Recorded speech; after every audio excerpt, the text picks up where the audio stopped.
Chapter number 2 के revision से हम स्टार्ट ले रहे हैं बेटा। हमारा कोर्स का जो रिवीजन और एमसीक्यू सॉल्यूशन का जो पार्ट है उसका। तो चैप्टर नंबर 2 में सबसे पहले जो चीज हमें समझनी है वो ये है कि रिड्यूस कोर्स जो हो गया वो क्या रिड्यूस हो गया और क्या रह गया, पहले हम ये समझेंगे और उसके बाद हम टॉपिक पे भी देख लेंगे एक नजर। तो क्या चीजें शामिल हैं अब हमारे कोर्स में? तो position of hydrogen in periodic table topic 2.2, उसके अलावा एटॉमिक हाइड्रोजन 2.4, उसके अलावा binary compounds of hydrogen that is 2.5। 2.2, 2.4 और 2.5 ये टॉपिक्स हमारे पास रिड्यूस कोर्स में शामिल हैं और बाकी सारे कोर्सेज चीजें निकल चुकी हैं। ठीक है, मसला नहीं। देखते हैं कि अब ये 2.2, 2.4 और 2.5 ये हमारे पास क्या है, मतलब इनमें हमें क्या क्या एक्सपेक्टेड है कि हम देखेंगे। अच्छा जी, तो बुक मैंने अभी आपके सामने बुक का चैप्टर नंबर 2 खोल लिया है। ठीक है, अच्छा अब देखिए कि सबसे पहले position of hydrogen in periodic table ये वाला टॉपिक है। इसमें क्या क्या आता है? इसमें 2.2 में जो आपका एक टॉपिक था जिसमें आप लोगों ने हाइड्रोजन की position with respect to group 1A, क्या हो गया इसको, 2A, 2A बोल रहा हूँ सॉरी, 4A और 7A के रिस्पेक्ट से हाइड्रोजन की पोजीशन आप लोगों ने देखी थी, जिसमें आप लोगों ने दो बातें पढ़ी थी। एक सिमिलैरिटी विद दीज ग्रुप्स और दूसरा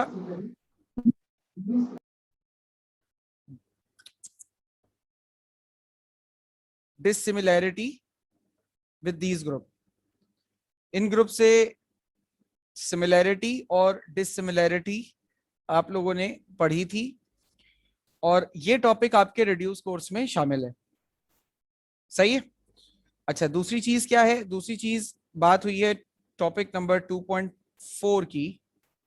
आई गेस 2.2 है, 2.4 है और 2.5 है।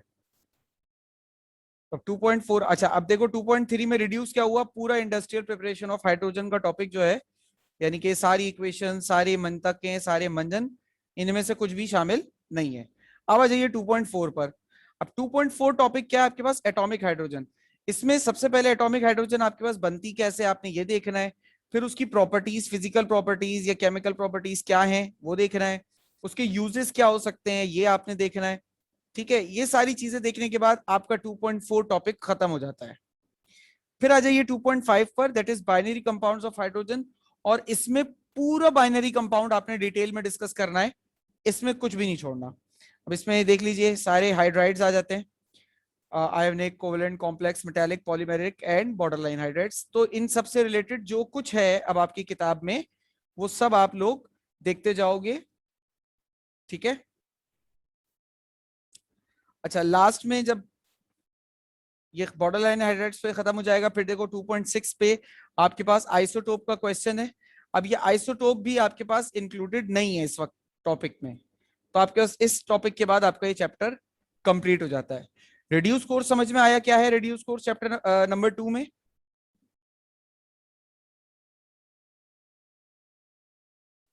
जी सर। एक मिनट, ठीक है। अच्छा, अब रिड्यूस कोर्स के बाद हम चलते हैं अब इन टॉपिक्स का एक वेरी क्विक रिव्यू या ओवरव्यू कर लेते हैं, फिर इसके एमसीक्यूज की तरफ जाएंगे। तो सबसे पहले मैं पोजीशन ऑफ हाइड्रोजन पर आ जाता हूं। अच्छा, हमारे नोट्स में ना ग्रुप 1 और ग्रुप 7 की पोजीशन है विद रिस्पेक्ट टू ग्रुप 1 और ग्रुप 7 है, ग्रुप 4 नहीं है। ये क्वेश्चन जब आपके पास आता है तो आपको डिपेंड करता है कि कितना किस हिसाब से पूछा गया है, उस हिसाब से आपको 3 या 4 पॉइंट सिमिलैरिटी के लिखने होते हैं और 3 या 4 पॉइंट डिसिमिलैरिटी के लिखने होते हैं। अब जो हमारे नोट्स में मौजूद है, अच्छा मैं ये करूंगा कि जो पॉइंट सिर्फ नोट्स में, क्योंकि हमें सिर्फ एक क्विक रिव्यू देना है उस चीज का, मुझे डिटेल में टॉपिक को डिस्कस नहीं करना, तो मैं पॉइंट टू पॉइंट जस्ट बात करूंगा और आगे बढ़ूंगा ताकि टॉपिक हमारा रैपिडली रिवीजन में आ जाए। तो अल्कली मेटल से या ग्रुप 1A एलिमेंट से हाइड्रोजन को ग्रुप 1 में क्यों प्लेस किया जाए, क्या सिमिलैरिटीज है विद ग्रुप 1 एलिमेंट्स, हम इसको देखने जा रहे हैं। तो सबसे पहली जो सिमिलैरिटी आती है बेटा वो इलेक्ट्रॉनिक कॉन्फ़िगरेशन है। हाइड्रोजन के का जो इलेक्ट्रॉनिक कॉन्फ़िगरेशन अगर आप देखो तो वो भी एन मतलब 1s1 पे खत्म होती है, और जितने अल्कली मेटल्स हैं उनकी कॉन्फ़िगरेशन भी ns1 पे खत्म होती है। तो they have very similar type of electronic configuration. जी बेटा, पहले मैं टॉपिक रिवाइज करूंगा, देन उसके बाद एमसीक्यूज हम सॉल्व करेंगे किट से फिजा, उसके बाद उसके कुछ क्वेश्चंस को भी तेजी से हम क्विकली रिव्यू में ले लेंगे। हमारे पास अच्छा खासा टाइम है, हम अगर तेजी से रिवाइज करें तो हम पूरे कोर्स को बहुत अच्छे से रिवाइज कर सकते हैं। ठीक है, आगे आ रहा हूं मैं। अच्छा, इसके अलावा हाइड्रोजन आयन की जो फॉर्मेशन है, ये एक सिमिलैरिटी है। Hydrogen can lose electrons and form positive ions as showing here. जैसे कि अल्कली मेटल्स भी इलेक्ट्रॉन लूज करके इजीली पॉजिटिव आयंस फॉर्म कर सकते हैं, हाइड्रोजन भी फॉर्म कर सकता है। वैलेंसी की बात करें तो हाइड्रोजन की वैलेंसी भी 1 होती है, अल्कली मेटल्स की भी 1 होती है। अल्कली मेटल्स बहुत ही अच्छे रिड्यूसिंग एजेंट्स होते हैं, किसी को भी इलेक्ट्रॉन गेन करवा देते हैं। इसी तरीके से hydrogen is also a very good reducing agent. ठीक है ना, तो ये पॉइंट्स हमारे पास रिलेटेड टू हाइड्रोजन आ गए। अब जब हम अल्कली मेटल्स का अगर ऑक्सीजन के साथ बॉन्ड बनाते हैं तो बहुत ही स्टेबल कंपाउंड फॉर्म करते हैं, ऑक्साइड्स, नॉर्मल ऑक्साइड्स फॉर्म करते हैं अल्कली मेटल्स।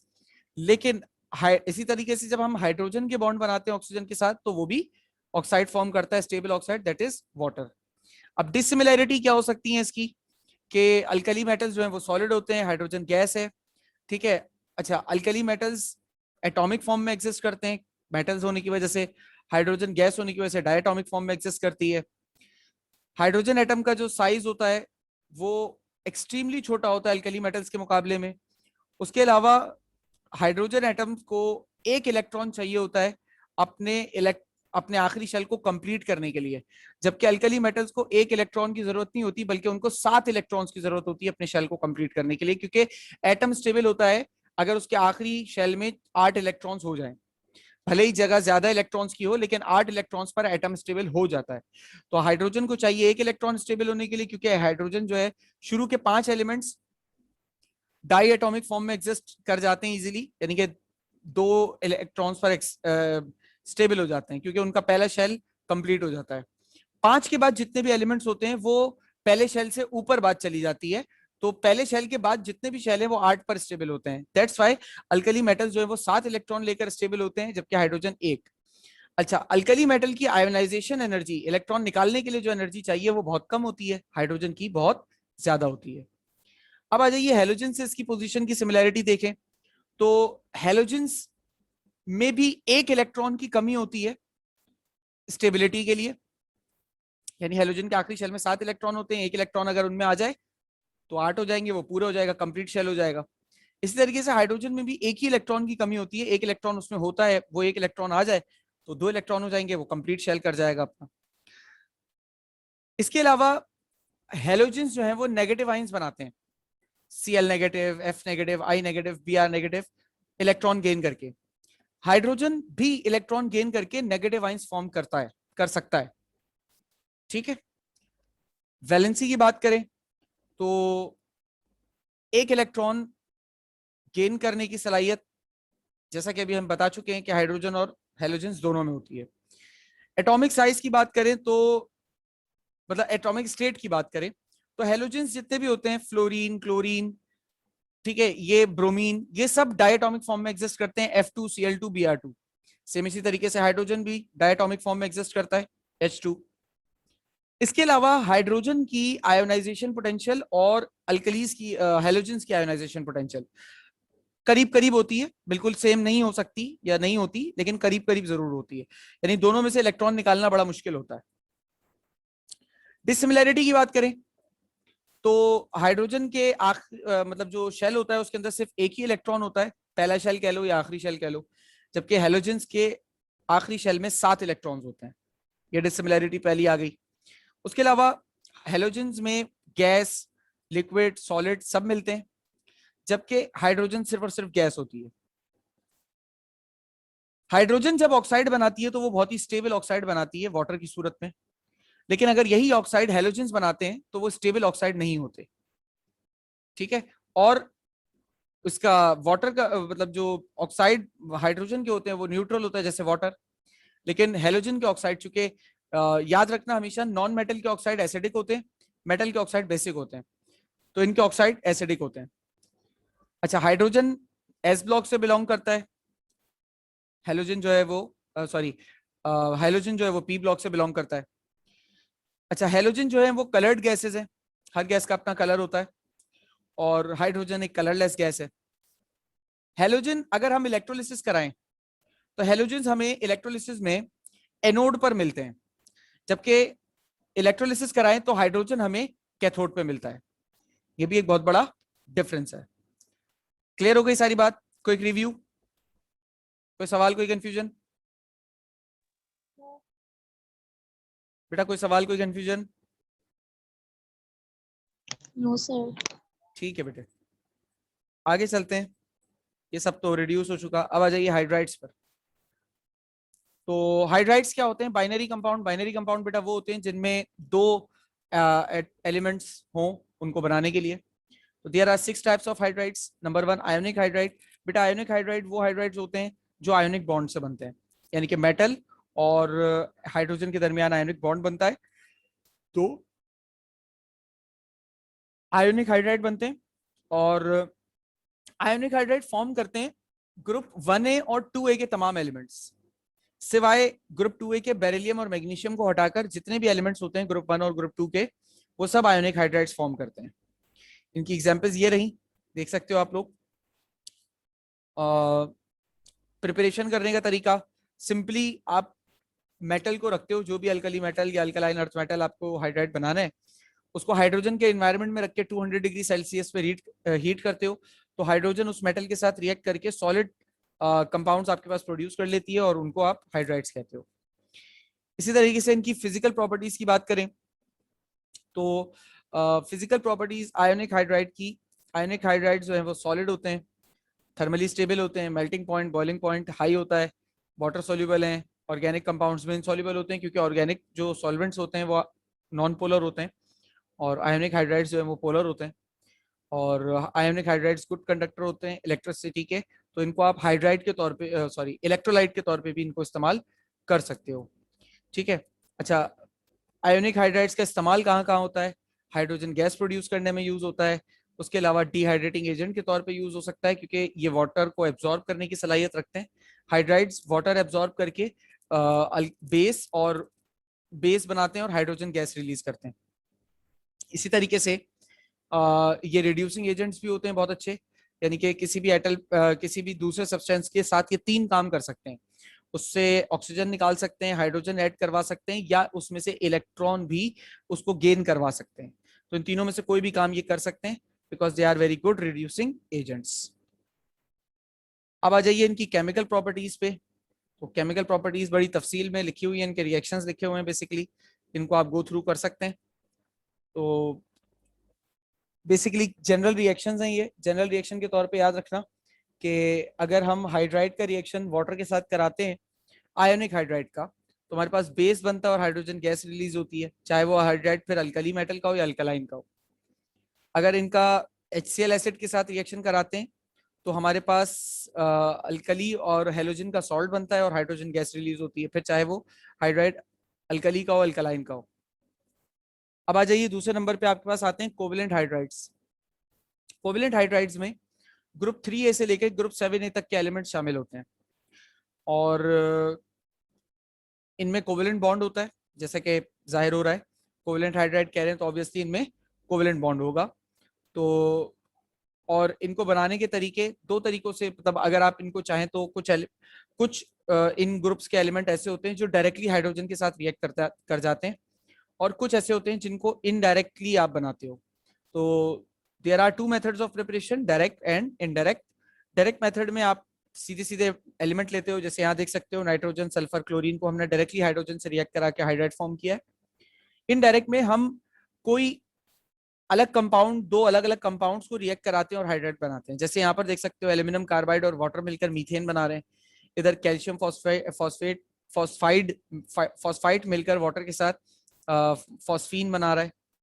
ठीक है, इसी तरीके से फॉस्फोरस क्लोराइड, ट्राइक्लोराइड जो है यहाँ पे वाटर के साथ मिलके HCl बना रहा है। तो ये इस तरीके से इनडायरेक्ट मैनर में बनाए जाते हैं। अब इनकी फिजिकल प्रॉपर्टीज देख लिया जाए तो ये लिक्विड और गैसेस दोनों सूरतों में मिलते हैं हमें। कोवेलेंट हाइड्राइड्स, आयोनिक हाइड्राइड्स सिर्फ सॉलिड होते हैं, ये हमें लिक्विड और सॉलिड, लिक्विड और गैसेस दोनों में मिलते हैं। जिसमें से कुछ एग्जांपल्स आपके सामने भी है, जैसे कि मीथेन, अमोनिया और H2S, ये गैस की सूरत में मिलते हैं। लिक्विड जो है वो वाटर और HCl के तौर पर यहाँ पे लिखा हुआ है। अच्छा, लिक्विड जो भी हाइड्राइड यहाँ पर होता है वो वोलेटाइल होता है, इजीली एवापोरेट हो जाता है। अच्छा, low melting point, boiling point होता है इनका। चाहे लिक्विड होगा तो बॉइलिंग पॉइंट लो होगा, सॉलिड होगा तो मेल्टिंग पॉइंट लो होगा। और उसके अलावा ये कलरलेस कंपाउंड्स होते हैं। इसके अलावा नेचर की बात करें तो ग्रुप 3 और 4 के जो हाइड्राइड्स होते हैं वो न्यूट्रल होते हैं, जबकि ग्रुप 4 के हाइड्राइड्स बेसिक और ग्रुप 6 और 7 के हाइड्राइड्स एसिडिक होते हैं।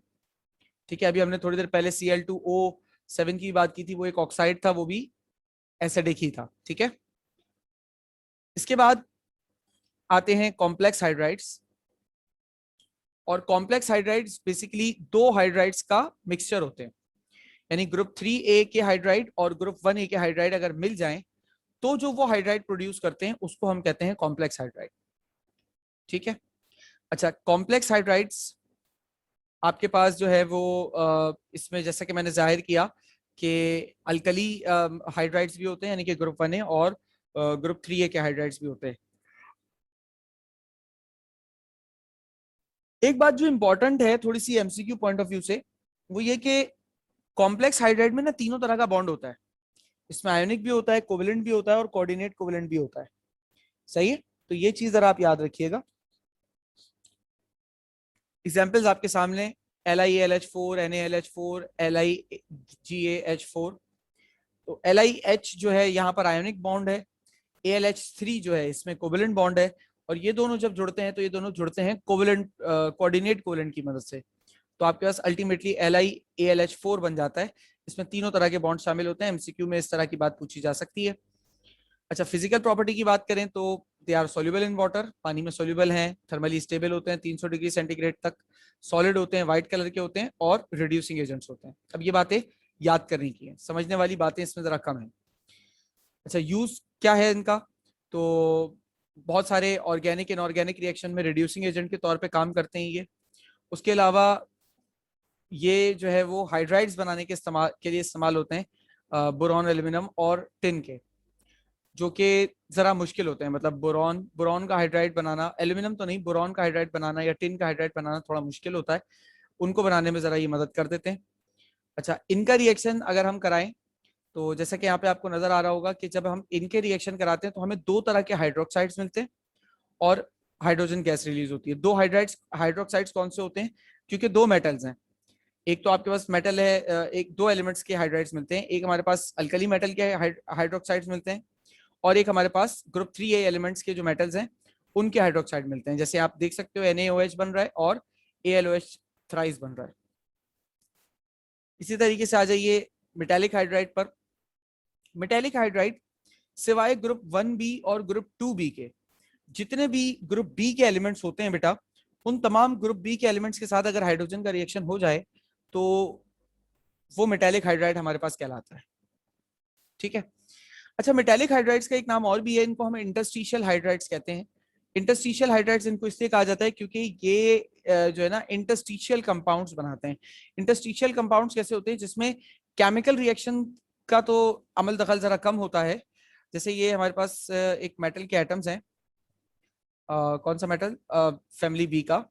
इसके बीच में एटम्स के वैसे तो गैप नहीं होता, ये कवर्ड होते हैं बिल्कुल। मैंने बहुत ज्यादा गैप बना दिया, मैं दोबारा ड्रॉ कर लेता हूँ।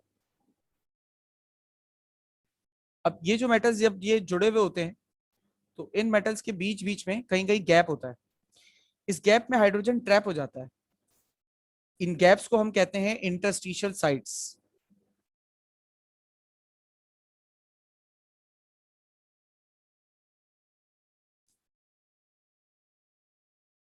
इन गैप्स को हम कहते हैं इंटरस्टिशियल साइट्स। तो इन गैप्स में हाइड्रोजन का ट्रैप होना जो है, जो जिस तरह के कंपाउंड से प्रोड्यूस करते हैं, इनको कहा जाता है इंटरस्टिशियल हाइड्राइड्स। अच्छा, इनका कोई फिक्स केमिकल फॉर्मूला भी नहीं हो पाता इसी वजह से, क्योंकि किसी में गैपिंग थोड़ी ज्यादा है स्ट्रक्चरल डिसऑर्डर की वजह से, तो वहां हाइड्रोजन ज्यादा ऐड हो जाएगी। किसी में स्ट्रक्चरल डिसऑर्डर कम है तो वहां पे हाइड्रोजन कम ऐड होगी। तो इस वजह से इनका कोई केमिकल फिक्स फॉर्मूला नहीं होता, बल्कि अलग अलग फॉर्मूलाज में ये वेरी करते हैं। ठीक है। और ये कंपाउंड्स स्टेक्योमेट्रिक रूल भी फॉलो नहीं करते। स्टेक्योमेट्रिक रूल इसलिए नहीं फॉलो करते बेटा क्योंकि इनका कोई फिक्स केमिकल फॉर्मूला नहीं होता। जब बेटा सिंपल सी बात है, जब इनका कोई फिक्स केमिकल फॉर्मूला नहीं होता तो ऑब्वियस सी बात है कि ये कोई फिक्स तरह का इक्वेशन शो नहीं कर सकते। और स्टेक्योमेट्रिक कैलकुलेशन के लिए हमारे पास केमिकल इक्वेशन का प्रॉपरली बैलेंस्ड होना बहुत जरूरी होता है। ठीक है। अच्छा, प्योर मेटल की तरह ये काम करते हैं क्योंकि हाइड्रोजन जस्ट ट्रैप हुई भी होती है और इजीली हाइड्रोजन इसमें से निकल सकती है। तमाम हाइड्राइड्स में से सबसे आसान हाइड्रोजन को निकालना जो है ना, वो मेटेलिक हाइड्राइड्स में से होता है। ठीक है ना। अच्छा, जैसा कि मैंने बताया बहुत आसान होता है। उसके अलावा इनके दरमियान कोई ट्रू केमिकल रिएक्शन नहीं हुआ होता, यानी वाटर और मेटल और हाइड्रोजन के बीच में कोई ट्रू केमिकल रिएक्शन नहीं हुआ हुआ होता, ना ही कोई ट्रू केमिकल कंपाउंड बना हुआ होता है। ठीक है ना। और रिड्यूसिंग एजेंट के तौर पे काम करते हैं क्योंकि ये इजीली हाइड्रोजन रिलीज कर देते हैं। तो हाइड्रोजन का रिलीज जब इतना इजीली ये करते हैं तो इस बहुत इजी रिलीज की वजह से they are considered as very good reducing agents. ठीक है। अभी तक कोई सवाल किसी को?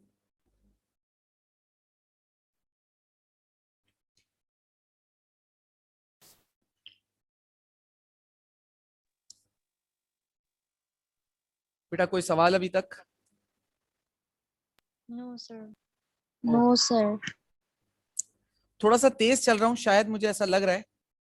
लेकिन बेटा ऑलरेडी ये सारी चीजें आप लोगों की पढ़ी हुई हैं, बहुत सारी चीजें इसमें से आपकी याद की हुई होंगी, तो इतना समझाने वाली बात नहीं है। जस्ट हम रिवीजन कर रहे हैं, तो इसलिए जस्ट मैं पॉइंट्स को क्विक रिव्यू दे रहा हूँ आपको और फिर हम आगे जा रहे हैं। तो अच्छा, पॉलीमेरिक हाइड्राइड कौन से हाइड्राइड्स होते हैं? ग्रुप 2A के दो एलिमेंट्स को हमने इग्नोर किया था आयोनिक हाइड्राइड बनाते वक्त। One is beryllium and other is magnesium. तो इन दोनों के जो हाइड्राइड्स होते हैं उनको हम पॉलीमेरिक हाइड्राइड्स कहते हैं, क्योंकि ये पॉलीमेरिक रिएक्शन की तरह या पॉलीमेराइज प्रोडक्ट की तरह लंबी लंबी चेन्स फॉर्म करते हैं मॉलिक्यूल की। इस वजह से इनको पॉलीमेरिक हाइड्राइड्स कह देते हैं हम। और पॉलीमेरिक हाइड्राइड्स बनाने की इनकी वजह क्या है, आयोनिक हाइड्राइड बनाने की वजह क्या है कि एक तो इन दोनों के आयोनाइजेशन पोटेंशियल इन दोनों एलिमेंट्स का बहुत ज्यादा होता है, तो इलेक्ट्रॉन का निकलना थोड़ा मुश्किल होता है। दूसरा, इन दोनों की इलेक्ट्रोनेगेटिविटी डिफरेंस जो हाइड्रोजन के साथ होता है वो भी आयोनिक हाइड्राइड वाला या आयोनिक कंपाउंड वाला नहीं होता, वो भी कोवेलेंट वाला ही होता है। That's why they preferred as they are named as termed as polymeric hydride instead of ionic hydrides. ठीक है। प्रिपरेशन का तरीका क्या है कि आप को यहाँ पर एक इक्वेशन नजर आ रही होगी कि अगर आप बेरिलियम क्लोराइड के अंदर लिथियम हाइड्राइड से इसका रिएक्शन करा दें तो डबल डिस्प्लेसमेंट रिएक्शन होता है। हाइड्रोजन जो है वो बेरिलियम के साथ और लिथियम जो है वो क्लोरीन के साथ अटैच हो जाता है। डायरेक्टली इनका रिएक्शन करवाना जरा मुश्किल होता है, इसलिए हम इनडायरेक्ट वे में इसके कंपाउंड्स के साथ रिएक्शन करवा देते हैं। और ये तकरीबन 250 डिग्री सेंटीग्रेड तक स्टेबल कंपाउंड होता है, उसके बाद ये डिकम्पोज हो जाता है। इसके अलावा एमॉर्फस सॉलिड्स होते हैं वाइट, और इनकी जो प्रॉपर्टीज हैं वो आयोनिक और कोवेलेंट कंपाउंड्स के बीच में होती है, या मेजरली कोवेलेंट कंपाउंड वाली होती है। लेकिन एज दीज आर मेटल्स तो सम टाइम कुछ आयोनिक नेचर भी ये शो करते हैं। और हवा में ये इतने ज्यादा स्टेबल नहीं होते। हवा में अगर इनको ऐसे ही खुला छोड़ दिया जाए तो हवा के अंदर मौजूद जो एसिड्स होते हैं, वेपरस एसिड्स, ये उनके साथ रिएक्ट करके सॉल्ट और हाइड्रोजन गैस रिलीज कर देते हैं। तो इनको ऐसे क्लोज कंटेनर में हमेशा रखा जाता है। आखिर में आ जाइए आपके पास, तो आखिर में आपके पास आता है बेटा बॉर्डर लाइन हाइड्राइड्स। और बॉर्डर लाइन हाइड्राइड्स में आपके पास 1B और 2B के एलिमेंट शामिल होते हैं। और 1b और 2b के ये एलिमेंट्स हमेशा जो हाइड्राइड्स फॉर्म करते हैं इनको हम बॉर्डर लाइन हाइड्राइड्स में कंसिडर करते हैं। अच्छा, 1b और 2b के एलिमेंट्स कौन कौन से हैं? तो याद रखिएगा, 1b में कॉपर, सिल्वर, गोल्ड है, और 2b में जिंक, कैडमियम और मरकरी है। ठीक है ना? तो ये 6 एलिमेंट्स हैं, और साथ ही साथ इसमें ग्रुप 3a के भी कुछ नीचे वाले एलिमेंट्स जो हैं वो बॉर्डर लाइन हाइड्राइड्स बनाते हैं, जिसमें गैलियम, इंडियम और थैलियम होते हैं। अच्छा, तो ये बॉर्डर लाइन हाइड्राइड्स क्यों कहलाते हैं बेटा? बेसिकली ये जिन एलिमेंट्स के दरमियान बनता है ना, वो पीरियोडिक टेबल में ब्लॉक डी और ब्लॉक पी के बॉर्डर पर होते हैं। That's why they are called as border line hydrides.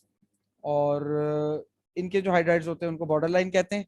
अगर इनको अलग से क्लासिफाई किया जा रहा है बेटा, तो ऑब्वियस सी एक बात लाजमी याद रखिएगा कि इनकी प्रॉपर्टीज नॉर्मल मेटेलिक ऑक्साइड से थोड़ी अलहदा होंगी, और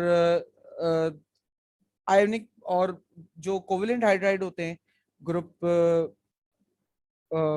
3 से लेकर 7 वाले, उनसे भी थोड़ी बहुत अलग होगी। स्ट्रक्चर ड्रॉ करना होगा जी बेटा, कर लें अगर तो बेहतर हो जाएगा, थोड़ा अच्छे से एक्सप्लेन हो जाएगा। स्ट्रक्चर इतना कोई मुश्किल नहीं है, आप देख सकते हो, बहुत सिंपल स्ट्रक्चर है इसका। इनकी प्रॉपर्टीज जो है वो कोवेलेंट और मेटेलिक हाइड्राइड्स के बीच में होती हैं, जैसा कि मैंने अभी आप लोगों को बता भी दिया। और लाजमी सी बात है, प्रॉपर्टीज का फर्क होगा तभी इनको अलग से क्लासिफाई किया गया है बेटा, वरना हमें कोई जरूरत नहीं थी इनको अलग से क्लासिफाई करने की। अब आ जाइए वही मॉलिक्यूलर हाइड्रोजन और एटॉमिक हाइड्रोजन के टॉपिक पर। तो मॉलिक्यूलर हाइड्रोजन बेटा, डायटोमिक फॉर्म में जो हाइड्रोजन आपको मिलती है उसे मॉलिक्यूलर हाइड्रोजन H2 कहा जाता है। और स्टेबिलिटी जो है वो मॉलिक्यूलर हाइड्रोजन की बताई गई है हमारे कोर्स में 104 किलो कैलोरीज पर मोल, और ये बहुत ज्यादा बॉन्ड एनर्जी है। यानी कि हाइड्रोजन के बॉन्ड को अगर आपको तोड़ना है, यानी कि अगर मॉलिक्यूलर हाइड्रोजन बना हुआ है तो उसको तोड़ने के लिए जो आपको एनर्जी चाहिए वो बहुत ज्यादा है, 104 किलो कैलोरीज पर मोल। ये इतनी ज्यादा एनर्जी होती है कि इस एनर्जी को प्रोड्यूस करने के लिए आपको तकरीबन 5000 डिग्री सेंटीग्रेड तक का टेम्परेचर चाहिए होता है। और इस एटॉमिक हाइड्रोजन को क्रिएट करने का एक तरीका ये भी होता है कि आप हाइड्रोजन को लेकर उसमें से करंट पास करें, जैसा कैथोड रेज में आप लोगों ने फर्स्ट ईयर में पढ़ा हुआ है। कैथोड रेज को जैसा कैथोड रेज में करते हैं, डिस्चार्ज ट्यूब में गैस को रखकर करंट पास करते हैं। तो अगर आप कैथोड रे के मुकाबले में थोड़े ज्यादा प्रेशर पर हाइड्रोजन को रखकर करंट पास करेंगे, तब भी वो एटॉमिक फॉर्म में कन्वर्ट हो जाती है, but for very short time, बहुत ज्यादा टाइम के लिए नहीं बनती है, क्योंकि बहुत ज्यादा रिएक्टिव होने की वजह से दोबारा से रिकम्बाइन होकर मॉलिक्यूलर फॉर्म में आ जाती है।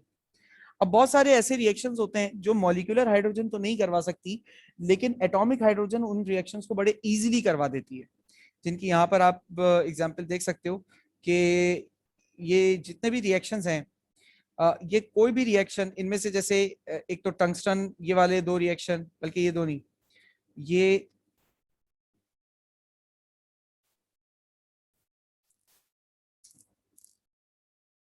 ये चारों पांचों रिएक्शन मॉलिक्यूलर हाइड्रोजन करवा ही नहीं सकता। ये वाला मॉलिक्यूलर हाइड्रोजन करवा सकता है, ठीक है, फास्फोरस वाला भी मॉलिक्यूलर हाइड्रोजन नहीं करवा सकता। तो अगर आप एटॉमिक हाइड्रोजन यूज करते हो तो ये रिएक्शन इजीली रूम टेम्परेचर पर हो जाते हैं। अदरवाइज इन्हीं रिएक्शंस को करवाने के लिए मॉलिक्यूलर हाइड्रोजन की मदद अगर आप लेते हैं तो आपको ज्यादा टेम्परेचर देना पड़ता है, ज्यादा मेहनत और मुशक्कत करनी पड़ती है। इसके बाद आ जाता है नेसेंट हाइड्रोजन। अच्छा, नेसेंट हाइड्रोजन और एटॉमिक हाइड्रोजन में फर्क क्या होता है? देखो, एटॉमिक हाइड्रोजन क्या होता है, जब आप किसी मॉलिक्यूलर हाइड्रोजन का बॉन्ड तोड़कर 2 एटॉमिक हाइड्रोजन हासिल करते हो तो उसे हम कहते हैं एटॉमिक हाइड्रोजन। नेसेंट हाइड्रोजन क्या होता है कि during any sort of reaction, किसी केमिकल रिएक्शन के दौरान जब हाइड्रोजन गैस प्रोड्यूस होती है, तो प्रोड्यूस होते वक्त ऐसा कभी नहीं होता कि 2 एटम्स एक साथ मॉलिक्यूल की फॉर्म में प्रोड्यूस हो रहे हैं, बल्कि जब प्रोड्यूस होते हैं तो दोनों एटम्स अलग अलग होते हैं, मतलब हाइड्रोजन के अलग एक एक एटम करके वो बन रहा होता है। ठीक है, उसके बाद उनको बॉन्ड बनाने का कोई आसरा नहीं मिल रहा होता, तो मजबूरन वो दोनों एटम्स एक दूसरे के साथ बॉन्ड बना लेते हैं। और नेसेंट हाइड्रोजन का भी जो एग्जिस्टिंग टाइम होता है वो बहुत कम होता है, क्योंकि हाइड्रोजन वेरी वेरी रिएक्टिव होता है बेटा, तो वो इजीली बॉन्ड को फॉर्म करने की प्रेफरेंस देता है। लेकिन ड्यूरिंग रिएक्शन जो हाइड्रोजन प्रोड्यूस होता है, एटॉमिक हाइड्रोजन जो प्रोड्यूस होता है, वो नेसेंट हाइड्रोजन कहलाता है। तो नेसेंट हाइड्रोजन, एटॉमिक हाइड्रोजन, ये सारी चीजें समझ में आ गई बेटा? कोई सवाल या कंफ्यूजन इसमें?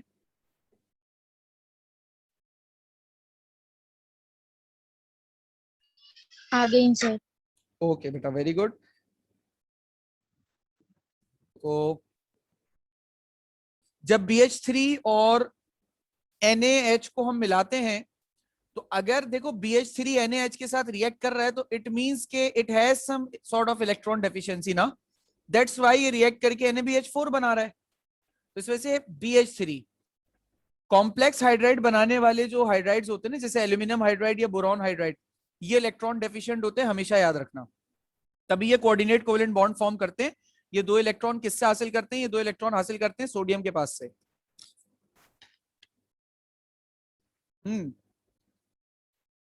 Interstitial hydrides are also named as Metallic metallic hydrides. hydrides. very good.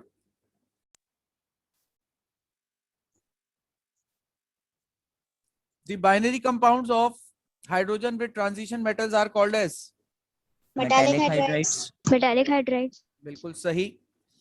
Metallic hydrides are also known as Interstitial hydrides. घूम फिर के एक ही जैसी बात आ रही है यार।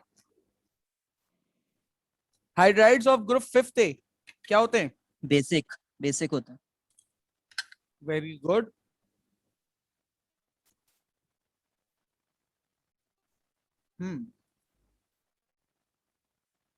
मैसेज आया हुआ। During the electrolysis of water hydrogen कहाँ मिलती है? Cathode. कैथोड पे, सही है।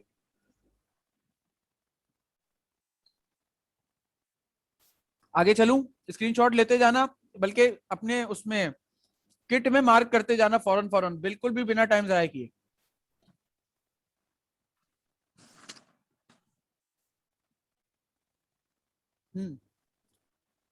चलिए जी।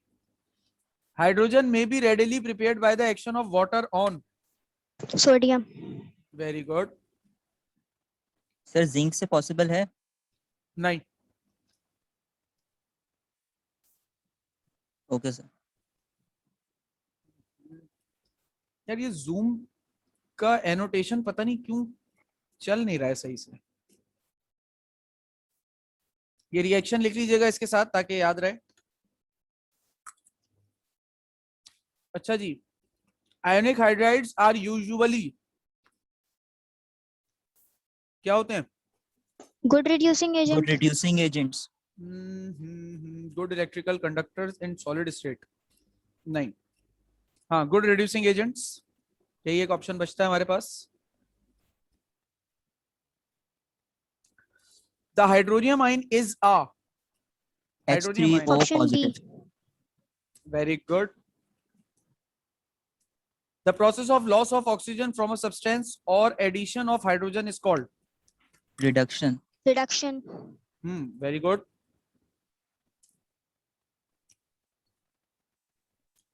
Hydrogen at the time of its generation during chemical reaction is in the form of atomic state and is called Nascent hydrogen. very good.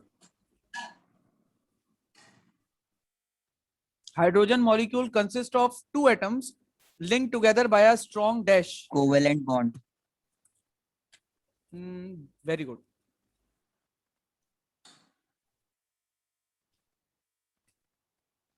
बेटा अगर कोई बात समझ ना आ रही हो ना तो आप मुझे रोक कर पूछ लीजिएगा, क्योंकि मुझे ये बातें आसान लग रही हैं इसलिए मैं इनकी एक्सप्लेनेशन की तरफ नहीं जा रहा हूं। ठीक है ना? कहीं अगर आपको इश्यू हो तो आप रोक सकते हैं, कोई प्रॉब्लम नहीं है। अच्छा जी। The compound form between two elements are called Binary Binary compounds. compounds. Very good.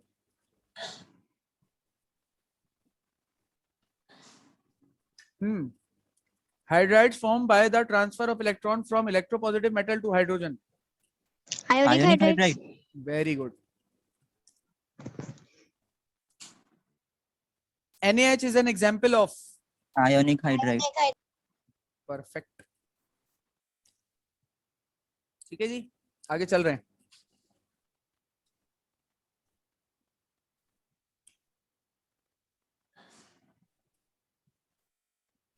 Ionic hydride ionizes to produce. जब A ionic है hydride options. क्योंकि ionic hydride में NaH है, अगर तो Na पॉजिटिव होता है, H नेगेटिव होता है, सही है।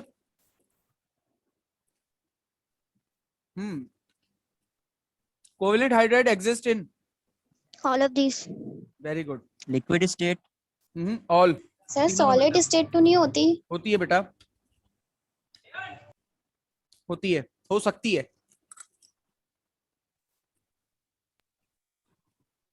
सही है। सही है। Hydrides which are non-stoichiometric. Interstitial Interstitial hydrides. hydrides. Very good. Atomic hydrogen is More reactive than More molecular reactive than hydrogen. molecular hydrogen. perfect.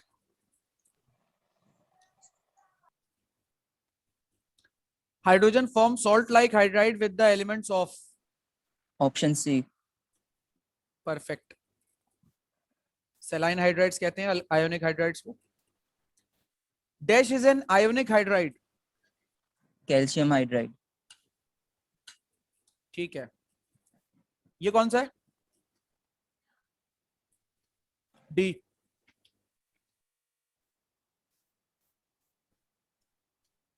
D कौन सा Complex. हाइड्राइड है? ठीक है, और Sorry, ए कॉम्प्लेक्स। ए बताओ, ए Polymeric. सही है, और B Covalent. Perfect.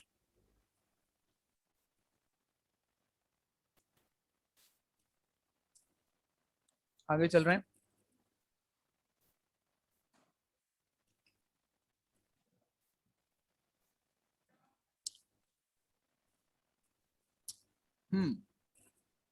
Atomic hydrogen is dash reactive than water. More. More. Always more.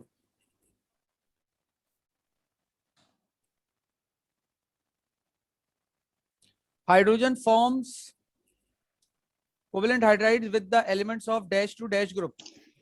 3 to 5A. Option A. नहीं बेटा, 3 to 7 है।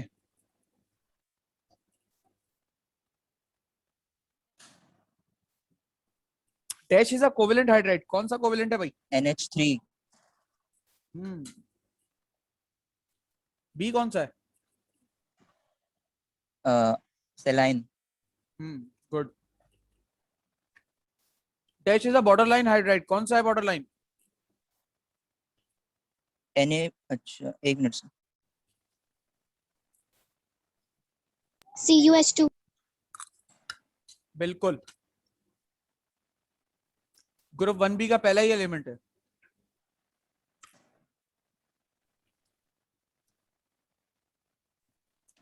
Dash is an example of saline hydride. CaH. इसके साथ 2 भी होगा. हाँ बिल्कुल, इसके साथ 2 होना चाहिए था, है नहीं, हम लगा देते हैं।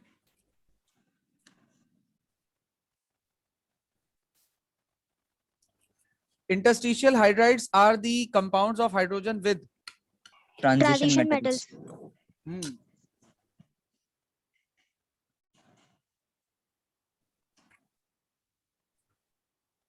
Hydrogen resembles with alkali metals because in electrolysis both are liberated at Cathode. good. Both hydrogen and alkali metals contain dash electron in its valence shell. 1. 1. Good. Hydrogen resembles carbon because their outermost shells are Half filled. half filled. Carbon में या group 4 elements में 4 electrons होते हैं आखिरी shell में, और वो 8 से आधा कर लेते हैं तो 4 हो जाता है। हाइड्रोजन में 2 से आधा करते हैं तो 1 होता है।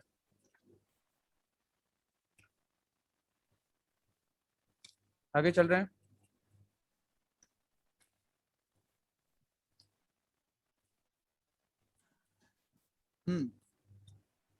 Hydrogen shows dissimilarity with halogens because hydrogen is dash agent while halogens are dash agents. Option B. Reducing and oxidizing. Very good. Hydrogen electron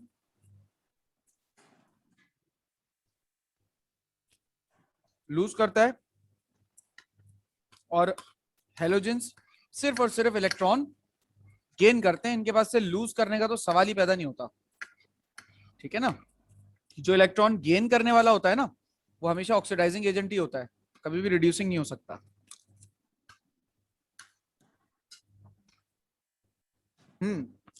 Upon electrolysis of water, hydrogen gas is released at cathode.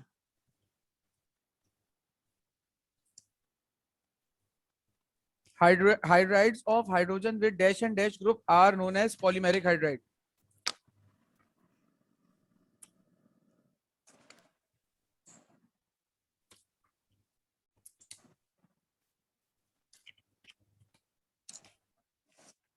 Sir दोनों group 2 के नहीं होते? दोनों ही group 2 के होते हैं। असल में यहाँ पर एमसीक्यू या ये कह लो ऑप्शन में गलती है। हाइड्राइड्स ऑफ हाइड्रोजन विद वो तो बेरिलियम और मैग्नीशियम के साथ होते हैं ना। जी जी जी, डैश एंड डैश ग्रुप की जगह होना चाहिए था element, is known as polymeric hydride. फिर यहाँ पर 4 मतलब ऑप्शंस में आ जाता।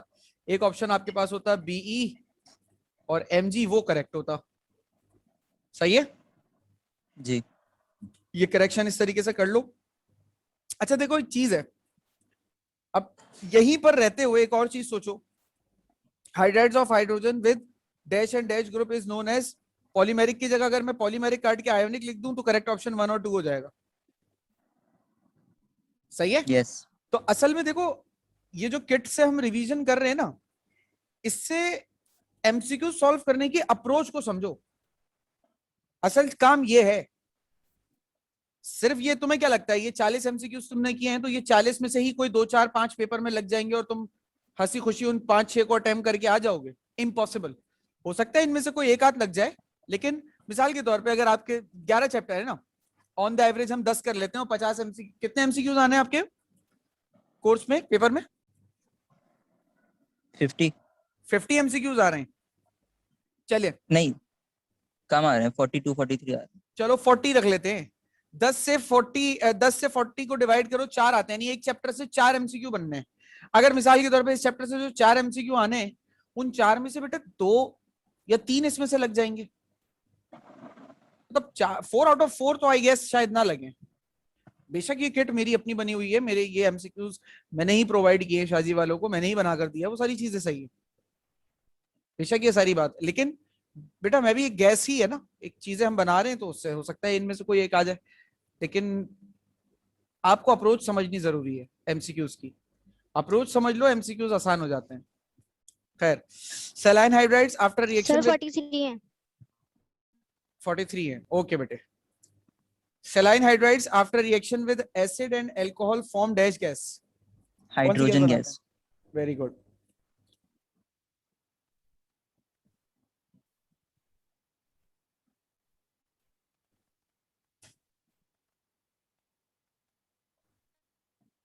Hydrogen gas. Hydrides of group 7A are acidic. always acidic. Non metals होते हैं, non metals के hydrides acidic ही होते हैं। हाँ ठीक है। Covalent hydrides react with ionic hydrides form dash hydride. Complex. Complex. सही है, बिल्कुल ऐसा ही है। क्योंकि बेटा जो सलाइन ग्रुप 1 के हाइड्राइड होते हैं ना, कॉम्प्लेक्स की डेफिनेशन आपने पढ़ी, ग्रुप 1 और ग्रुप 3 के हाइड्राइड मिलके कॉम्प्लेक्स बनाते हैं। अब ग्रुप 1 के हाइड्राइड आयोनिक होते हैं और ग्रुप 3 के हाइड्राइड कोवेलेंट होते हैं, तो दे मैच्ड अप। मैंने जब रिवीजन में ये बात समझाई भी है, रिवीजन की वीडियो अगर रिवीजन क्लास में आप लोग जो नहीं थे स्टूडेंट्स, अभी मैं रिकॉर्डिंग अपलोड करूंगा तो उसको देख लीजिएगा लाजमी, तो आप लोगों का एक पूरा चैप्टर 2 का क्विक रिवीजन हो जाएगा। Metallic hydrides are strong dash agents. reducing it। Reducing. Always reducing. Very good. NaBH4 is an example of dash hydride. Complex hydride. Complex. Good. आगे चल रहे हैं।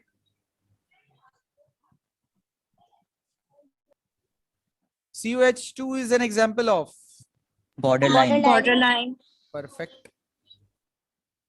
And the product obtained as a result of dissociation of molecular hydrogen is atomic hydrogen. nascent नहीं हो सकता। नहीं sir, वो तो एट द डिसोसिएशन टाइम से ऑफ या लिबरेशन होती है ना। At the time of reaction, at the time of दो सब्सटेंस को मिलाकर मिला रहे हैं, हाइड्रोजन बन रही है, तो जिस वक्त वो जनरेट हो रही होगी ना वो नेसेंट होगी, क्योंकि वो होगी एटॉमिक फॉर्म में। लेकिन यहाँ पर तो आप मॉलिक्यूलर हाइड्रोजन को तोड़कर बना रहे हो तो इट इज एटॉमिक हाइड्रोजन। और सर अगर हम एटॉमिक हाइड्रोजन से रिएक्ट करवाने तो हम उसका एटॉमिक हाइड्रोजन कहेंगे नेसेंट कहेंगे, मतलब सिर्फ एक हाइड्रोजन है हमारे पास। तो वो हाइड्रोजन कैसे आ रही है, सवाल ये है ना।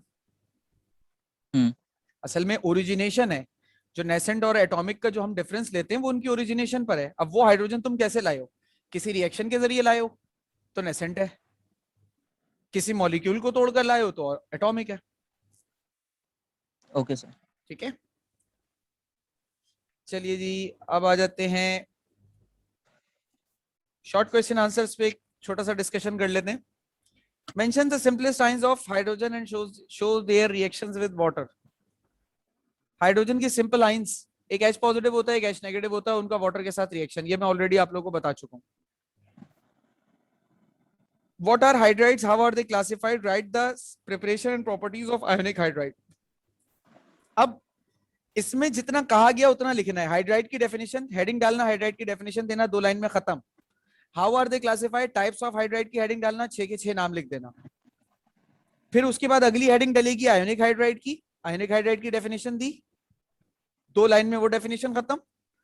एक छोटी सी सब हेडिंग दी एग्जाम्पल की, 2 फॉर्मूला लिख दिया आयोनिक हाइड्राइड के एग्जाम्पल के तौर पर। फिर अगली हेडिंग दे दी प्रिपरेशन की, उसमें आपने एक ग्रुप 1 का एलिमेंट लेकर एक ग्रुप 2 का एलिमेंट लेकर इक्वेशन लिखकर आपने उसकी प्रिपरेशन दिखा दी। प्रॉपर्टीज में एक रिएक्शन वाटर से कराया, एक रिएक्शन आपने HCl से करा दिया जो आपके कोर्स में। और वाटर और HCl से रिएक्शन कराने के लिए एक हाइड्राइड ग्रुप 1 का लो, एक हाइड्राइड ग्रुप 2 का लो। अब इसमें मजीद लंबी करने की जरूरत नहीं कि सर फिजिकल प्रॉपर्टीज लिखी या नहीं लिखें। अब सर यहां तो मेंशन नहीं है कि केमिकल प्रॉपर्टी लिखनी है कि सर फिजिकल लिखनी है, तो इसका और आसान हल है। अब और काम क्या कर सकते हैं आप एक हेडिंग दें फिजिकल प्रॉपर्टीज, ठीक है, जो सबसे छोटी 3 फिजिकल प्रॉपर्टीज है ना। अच्छा एक और चीज, जब इन हाइड्राइड्स की प्रॉपर्टीज याद करने बैठोगे ना तो एक चीज देखना, देखो एक बात मेरी याद रखना, 6 के 6 hydrides are very good reducing agents. तो ये एक प्रॉपर्टी तो सबकी मिल गई ना। यस ठीक है। अच्छा कुछ हाइड्राइड्स जो है वो, अच्छा ये जो प्रॉपर्टीज फिजिकली पूछी जाएंगी ये कुछ ही हाइड्राइड्स की पूछी जा सकती है, जैसे आयोनिक की या कोवेलेंट की पूछी जा सकती है। ठीक है, अब आपने क्या करना है, आपने ये करना है कि आपने 3 पॉइंट्स लिख दिए फिजिकल प्रॉपर्टी के, फिर आपने एक हेडिंग दी केमिकल प्रॉपर्टी की, उसमें आपने फिर अलग से ना सेपरेट मत करना। अब देखो टाइम बचाने की टैक्टिक है ये, समझना मेरी बात को। अब मुझे नजर आ रहा है कि यार मेरा सवाल आया हुआ है शॉर्ट में एंड मेरा ये आंसर काफी बड़ा होता जा रहा है। अब मैं क्या करूंगा, जब मैं केमिकल प्रॉपर्टी की हेडिंग डालूंगा ना तो मैं सीधे सीधे लगातार 4 इक्वेशन लिखूंगा बिना कोई हेडिंग डाले, बिना ये मेंशन किए कि मैंने कहां ग्रुप 1 लिया, कहां ग्रुप 2 लिया, कहां ग्रुप 1 लिया, कहां ग्रुप 2 लिया, बिना कोई जुमला लिखे बस 4 इक्वेशन लिखूंगा, हेडिंग डाल के कहानी खत्म।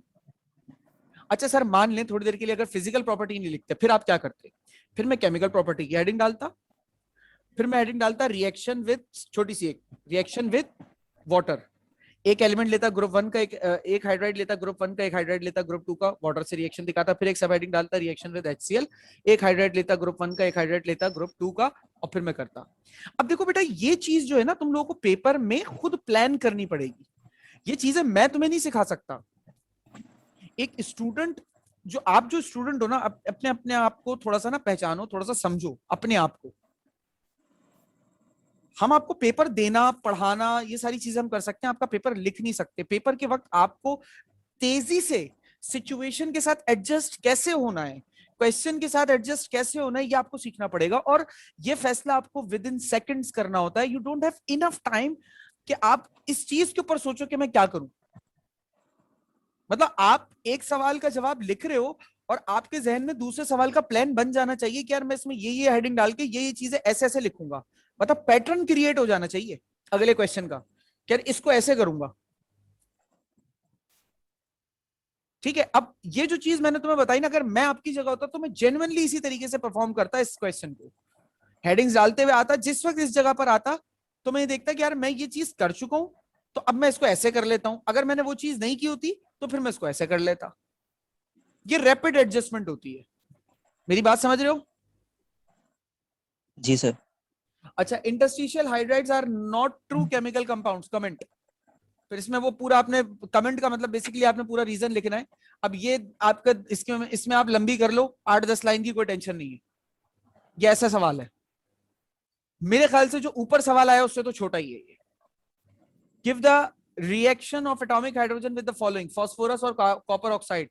फास्फोरस के साथ रिएक्शन होता है, फॉस्फीन बनता है, PH3 बनता है, फॉस्फीन कहलाता है। कॉपर ऑक्साइड के साथ रिएक्शन होता है तो वाटर और कॉपर के पास से ऑक्सीजन हट जाता है और वाटर बन जाता है। सिमिलैरिटीज बता दीजिए हाइड्रोजन की with group 1A and 7A। अब देखो सिमिलैरिटीज लिखा हुआ है, यानी सिर्फ सिमिलैरिटी, इसमें डिसिमिलैरिटी आपको नहीं बतानी। अच्छा सर कितने पॉइंट बतानी है, ये सवाल आता है फिर। बेटा खुद देखो, अगर सवाल मेरा बड़ा है, मुझे कितना लिखना चाहिए ये आप खुद प्लान करोगे, खुद जज करोगे। मैं आपकी जगह होता मैं क्या करता, मैं इन क्वेश्चंस के किट में आपके जो ये क्वेश्चंस आए हुए, इन क्वेश्चंस के वो जवाब दूंगा आपको जो मैं एज ए स्टूडेंट करता। ठीक है, अब पूरे कोर्स के लिए ये समझ लो कि पूरे किट में जब भी कोई क्वेश्चन का जवाब मैं आपको बता रहा हूँ ना कि ऐसे ऐसे लिखना, तो जो मैं करता वो मैं बता रहा हूं। मैं इनके 4-4 पॉइंट्स लिखता, अगर इसके साथ 4A भी ये देता तो फिर मैं 3-3 पॉइंट लिखता, फिर मैं 4 नहीं लिखता, फिर मैं 3-3 लिखता। लेकिन चूंकि सिर्फ 2 हैं तो मैं 4-4 लिखता। 4 नंबर का एक सवाल है तो 2 नंबर मैं 1 को दे देता और 2 नंबर मैं 1 को दे देता, इस तरीके से करता। और 1 पॉइंट का आधा नंबर कर लेता, यानी कि मैं मार्क्स को भी क्वेश्चन पर अपने लिखने पर डिवाइड कर रहा हूं, कि ऐसे ऐसे मैं डिवाइड कर रहा हूं अपने आप को। ठीक है, यानी अपनी कॉपी चेक भी मैं खुद ही कर रहा हूं, समझ रहे हो? इस तरीके से लेके चल रहा हूं मैं अपने पेपर को। देखो hydrogen exhibits +1 and -1 oxidation state in its compound.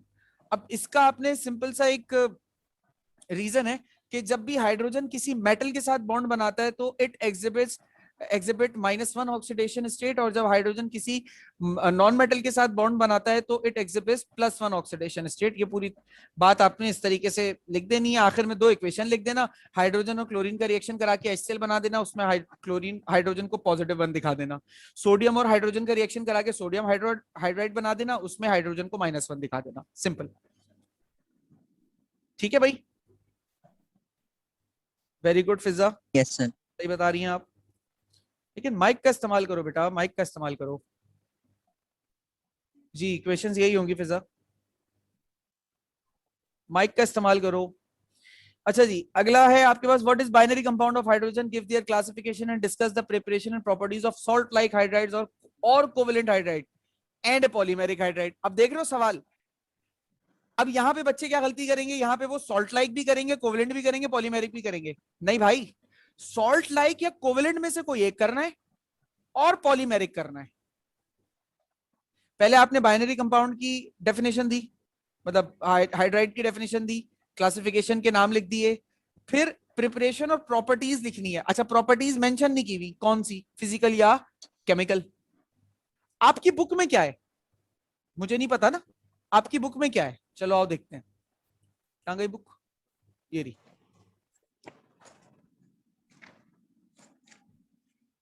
ये लो, आ गए आयोनिक हाइड्राइड्स। अच्छा ये तो चलो इसकी डेफिनेशन हो गई,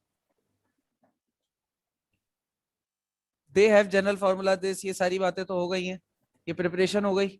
अब देखो ये केमिकल प्रॉपर्टी दी हुई है और ये फिजिकल दी हुई है, they are colourless non volatile salt like solid having high melting point and boiling point, यानी फिजिकल भी दी हुई है केमिकल भी दी हुई है। तो इसका मतलब क्या हुआ, अगर प्रॉपर्टीज कहा तो दोनों लिख के बताना। अच्छा आओ कोवेलेंट में देखते हैं, आ जाइए भाई।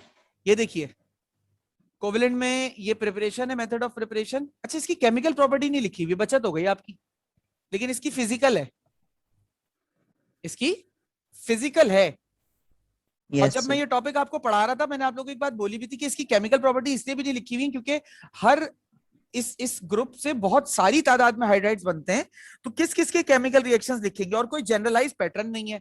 आयोनिक में तो एक जनरलाइज पैटर्न है ना यार, आयोनिक में तो एक जनरलाइज पैटर्न है, ये देख रहे हो, वाटर के साथ रिएक्शन हो रहा है, HCl के साथ, जिस भी चीज के साथ हो रहा है वो एक जनरलाइज पैटर्न उन्होंने फॉलो कर रहा है, वो इसलिए आपको बता दिया। ठीक है ना भाई, यहां पर जनरलाइज पैटर्न नहीं हो रहा इसलिए आपको केमिकल प्रॉपर्टी नहीं दी हुई। तो यानी कि अगर कोई बच्चा इस सवाल में कोवेलेंट हाइड्राइड सिलेक्ट करता तो उसकी बचत क्या हो जाती कि उसको केमिकल नहीं लिखनी पड़ती, सिर्फ फिजिकल लिखता। सॉल्ट लाइक सिलेक्ट करेगा तो प्रिपरेशन केमिकल फिजिकल सब लिखना पड़ेगा। अब आ जाओ पॉलीमेरिक पे,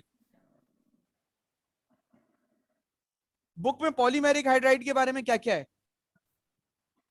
molecules are polymerise therefore they are known as this. अब इंटरमीडिएट है बिटवीन आयोनिक एंड कोवेलेंट, ये लिखा हुआ है। रिएक्शन ने लिखा हुआ यानी इनकी सिर्फ फिजिकल प्रॉपर्टीज लिख देना। वो नोट्स वो मैंने आप लोगों को बताई थी तो मैं आप लोगों को लेक्चर करवा रहा था।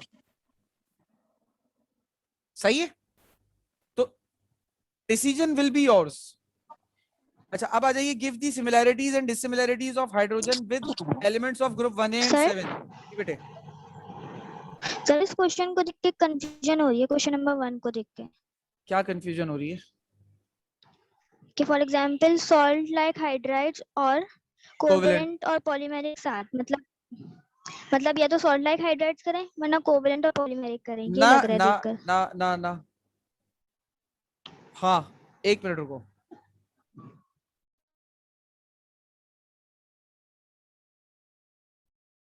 हाँ सही है, ऐसा ही है, ऐसा ही है बेटा, बिल्कुल लाइबा आपने सही मेंशन किया, सॉरी बेटा माय मिस्टेक। इसमें यह है कि या तो आप सिर्फ सॉल्ट लाइक हाइड्राइड कर लीजिए वरना कोवेलेंट और पॉलीमेरिक दोनों कीजिए, क्योंकि कोवेलेंट और पॉलीमेरिक की केमिकल प्रॉपर्टीज नहीं दी हुई है, सिर्फ फिजिकल की दी हुई है बुक में ना। सॉल्ट लाइक करोगे तो केमिकल फिजिकल दोनों करनी पड़ेगी। आई वुड प्रिफर कि आप सॉल्ट लाइक पर जाइएगा अगर ऐसा सवाल आ जाता है पेपर में, क्योंकि वो पहला है ना तो आपको इजीली याद हो जाएगा। कोवेलेंट और कोवेलेंट में हाइड्राइड्स की तादाद ज्यादा है, फिर डायरेक्ट इनडायरेक्ट मेथड आ जाता है, तो आपको प्रिपरेशन भी तो लिखनी है ना। अब प्रिपरेशन लिखोगे तो दोनों लिखोगे, डायरेक्ट भी लिखोगे इनडायरेक्ट भी लिखोगे, तो इससे बेहतर है सॉल्ट लाइक करते। ठीक है भाई, आगे चलूं? Yes sir. सर अच्छा जी, give the similarities and dissimilarities of hydrogen with 1A and 7A। Sir इसमें कितने पॉइंट पॉइंट लिखते हैं आप? बेटा मैं 4-4 लिखता, सिमिलैरिटीज के भी डिसिमिलैरिटीज के भी, दोनों ग्रुप्स में। लॉन्ग में क्वेश्चन है, दैट्स व्हाई थोड़ी तफसील चाहिए होती है यहाँ पे। Total 16 points. टोटल 16 पॉइंट्स, और आखिर में कंक्लूजन भी लिखता। सही है। अब 16 पॉइंट का मतलब पता है क्या होता है बेटा? 16 पॉइंट्स का मतलब होता है मैक्सिमम 22-21 लाइंस। 20 से 22 लाइंस ये मैक्सिमम है 16 पॉइंट्स का मतलब मेरा। अब आप लोग किस तरीके से लिखते हो या आप लोग की कहानी है, फिर हेडिंग्स वगैरह डाल दो तो वो कहानी 30-32 लाइन तक आ जाती है। मेरा ये सवाल है total. Explain why hydrogen is misfit in 1A 7A of the periodic table. Misfit का मतलब सिर्फ डिसिमिलैरिटी लिखनी है, सिमिलैरिटीज लिखने की गलती कोई नहीं करे, जो करेगा वो टाइम जाया करेगा। Right a note on atomic hydrogen. Atomic hydrogen की पूरी कहानी लिखनी है, नोट्स में पूरी कहानी बहुत अच्छे से लिखी हुई है, वो पूरी कहानी छापनी है यहाँ पे। बस इक्वेशंस की सर? तादाद कम कर देना। जी बेटे। सर क्वेश्चन नंबर 3 में फिर कंक्लूजन देना है? हाँ दे देना, इस सवाल में कंक्लूजन देना। और 4 पॉइंट्स लिखने हैं? हाँ, और कंक्लूजन 2 लाइन से ज्यादा का नहीं। अच्छा एटॉमिक हाइड्रोजन पे नोट लिखने कहा तो ये रही डेफिनेशन, ये लिखोगे। सही है। फिर आ जाओ थर्मल डिकम्पोजिशन कैसे बनाते हो, प्रिपरेशन ऑफ एटॉमिक हाइड्रोजन। मैं सिर्फ इक्वेशन लिखूंगा, और इक्वेशन में अगर जुमले लिखने की जरूरत पड़ी तो मैं कोशिश करूंगा कि इन अल्फाज को कम से कम करूं, इन अल्फाज को कम से कम करूं, ये बहुत ज्यादा अल्फाज लिखे हैं। मैं क्या लिखता? Hydrogen decomposes, molecular hydrogen decomposes into atomic hydrogen at 5000 degree Celsius, ये लिखता मैं। मुझे नहीं पता ऊपर क्या लिखा हुआ है, यहाँ पे भी मैं ऐसे ही लिखता। when electric charge is passed between from molecular hydrogen it decomposes into atomic hydrogen, खत्म। ये कंडीशंस नहीं लिखता मैं इसमें। ठीक है। रिएक्टिविटी पर आ जाओ, अगर एटॉमिक चूंकि नोट लिख रहे हो तो रिएक्टिविटी बतानी पड़ेगी। आपने बता दिया कि it is very much more reactive, बस ये आपने इसका जिक्र किया, क्यों होता है कैसे होता है थोड़ा सा ही बता दिया। इन सारी इक्वेशंस में से अपनी मर्जी की 2 इक्वेशंस लिखना। और लिखोगे कैसे? अच्छा 2 इक्वेशंस को लिखने का तरीका क्या होगा? मिसाल के तौर पे आपने ये 2 इक्वेशन सिलेक्ट करी, अब इसमें लिखना copper oxide plus H2, arrow के बाद लिखना नो रिएक्शन। फिर लिखना copper oxide plus 2H, reaction दिखा देना। फिर लिखा आपने टंगस्टन ऑक्साइड प्लस 3H2, आपने लिखा नो रिएक्शन। फिर उसके नीचे लिखा tungsten oxide plus 6H, reaction हो गया। इस तरीके से लिखना, समझ गए? उसके बाद यूजेस ऑफ एटॉमिक हाइड्रोजन लिख देना, खत्म हो गई बात, और कुछ लिखने की जरूरत नहीं है। नेसेंट हाइड्रोजन इसमें नहीं आएगा। बात समझ में आ गई? Yes sir. अच्छा जी, define and classify binary compounds of hydrogen, explain ionic hydrogen giving 2 preparation and 2 reactions। Mention कर दिया बेटा कितना लिखना है। अब कोई ज्यादा लिखेगा तो गलती उसी की होगी ना भाई। डिफाइन करना है, क्लासिफाई करना है। क्लासिफाई का मतलब क्या है, सिर्फ नाम लिखने हैं टाइप्स के, सबको एक्सप्लेन नहीं करने बैठ जाना। और आयोनिक हाइड्राइड को एक्सप्लेन करो, उसकी 2 प्रिपरेशन दो, 2 रिएक्शंस दो, बस हो गई बात। तो इसी के साथ हमारा चैप्टर नंबर 2 का पूरा रिवीजन आज ही की तारीख में हो चुका है, जिसमें हमने टॉपिक्स को भी रिवाइज किया, सारे एमसीक्यूज को भी सॉल्व किया और क्वेश्चंस को आंसर करने के पैटर्न को भी समझा। किसी को कोई सवाल या कंफ्यूजन है तो पूछ लीजिए। No sir. ओके, अच्छा, चैप्टर 2 के रीजन, साइंटिफिक रीजंस आप लोगों की जिम्मेदारी है। अगर आप लोग कलेक्ट कर लेते हैं रिड्यूस कोर्स के अकॉर्डिंग चैप्टर 2 के साइंटिफिक रीजंस, तो I will answer each and every of them, ठीक है ये। लेकिन आप लोग की जिम्मेदारी होगी, साइंटिफिक रीजंस आप लोग निकालेंगे। पास्ट पेपर्स का इस्तेमाल कीजिए, किसी नोट्स का कीजिए, कहीं का भी कीजिए, लेकिन मैं जवाब उसी वक्त दूंगा जो आप लोग रीजंस लेकर आएंगे, वरना जो मेरे पास यहाँ आते जाएंगे मैं उनका बताता जाऊंगा आपको, ठीक है भाई। इनके अलावा अगर आपको करने हैं तो आप लोग कर सकते हैं, कोई परेशानी नहीं। अब मंडे वाली क्लास में हम चैप्टर नंबर 1 स्टार्ट करेंगे रिवीजन के तौर पे। करना क्या है, हर रिवीजन क्लास से पहले आप लोगों ने उस चैप्टर को थॉरोली पढ़ लेना है अच्छे से, ताकि एमसीक्यूज के वक्त आप लोग आंसर कर सको। मंडे को 1 ही घंटे की क्लास होगी हमारी। अब उसमें मैं सिर्फ टॉपिक रिवाइज कर पाता हूँ, सॉल्यूशन पर आता हूँ या नहीं आता मुझे नहीं पता। अगर सिर्फ मैं टॉपिक रिवाइज करवा पा रहा हूं तो मैं नेक्स्ट डे आपको सॉल्यूशन पे ले आऊंगा, लेकिन जिस दिन सॉल्यूशन पे आए उस दिन आप लोगों को सारी चीजें आनी चाहिए, ठीक है भाई। तो आज के लिए इतना ही, बाकी बात फिर आपसे नेक्स्ट क्लास में करते हैं। Next class will be on Monday. Allah Hafiz. Allah Hafiz. Timing group पे अनाउंस करूंगा मंडे की क्लास की।